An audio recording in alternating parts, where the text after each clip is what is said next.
यो बत्ती थुकले टालेको हो थुकले टालेको बत्ती हो अलिकति हावा बतास आइ आएन बत्ती गइहाल्छ त बुढीले छोडेर जाओस् कि तर बत्तीले छोडेर चाहिँ नजाओस् भक्ते भाइको लागि सोशल मिडियामा आइसकेको छ जोगड हेर्नुहोस् अनि युज गर्नुहोस् भक्ते भाइलाई कहिले कहिले कहिले छोड्दैन जिन्दगी भर छोड्दैन हेर्नुहोस्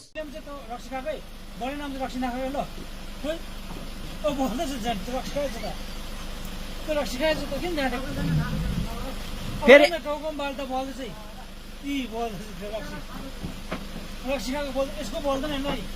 यी बोल्दैन त्यो त छक्कै बोल्दैछ त अस्ति खायो चट्टसँगले भक्ते भाइ एउटा कुरा चाहिँ बुझिराख्नु प्र्याक्टिकल चाहिँ नगर्नु है फेरि लिभर गयो भने चाहिँ मेरो टाउकोमा चाहिँ नआओस् है